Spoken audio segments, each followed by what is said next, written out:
aujourd'hui à l'épreuve du BNSSA, qui est un examen national organisé par la DDPP de Charente-Maritime, en liaison avec la direction départementale de la cohésion sociale et puis également le service des pompiers. Nous avons également un représentant de la police nationale.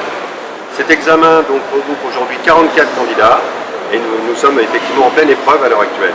La logistique est assurée par le service de la DDPP, en liaison aujourd'hui avec la cohésion sociale, la direction départementale, qui assure la présidence à ma demande, puisque nous sommes habituellement les présidents de ces sessions. Nous nous occupons notamment de l'organisation des 3 épreuves de ce BNSSA. Aujourd'hui, nous avons des candidats initiaux, des candidats qui repassent une révision quinquennale. Il y a 3 épreuves. Une première épreuve consistant à effectuer un parcours avec une zone d'immersion. Une deuxième épreuve un peu plus longue, notamment équipée de palmes, masques et tuba. Et enfin la dernière épreuve qui consiste à effectuer un sauvetage aquatique avec une victime en détresse au milieu du bassin. Alors d'abord on est plusieurs professionnels, on a tous répondu présent, donc ça veut dire qu'il y a un intérêt évident. On gagne beaucoup de temps parce que ça nous évite de former nous-mêmes des gens, parce qu'il nous faut 1 an pour former une hydrothérapeute. Alors que là, avec la formation à laquelle nous avons participé, également, tous les centres, eh on l'a gagné tout simplement 3 ou 6 mois.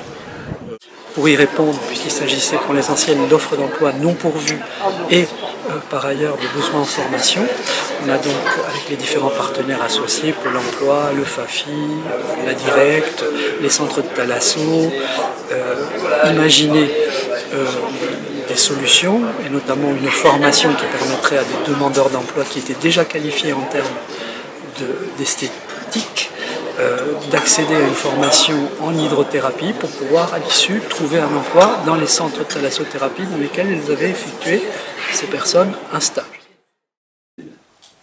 Donc une création nette d'emplois, avec un volume d'emplois salariés qui augmente de 5 000 entre 2017 et 2018. Et vous avez une baisse qui reste mesurée sur un an de 0,1 du taux de chômage en Charente-Maritime. L'image de l'apprentissage change, hein. Je pense que toute la communication qui est faite, et nous on est passé à plus de 2500 apprentis cette année. Il ne faut pas oublier que 97% de ces entreprises emploient moins de 10 salariés, ce qui est la réalité du tissu économique du département.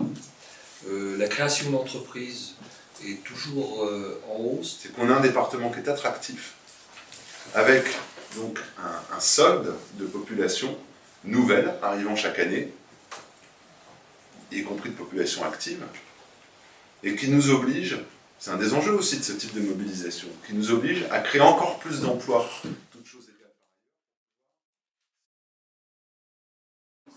Alors, on va remettre à la Bibliothèque nationale de France l'ensemble des cahiers qui vont être numérisés, puis analysés pour une restitution au gouvernement au printemps.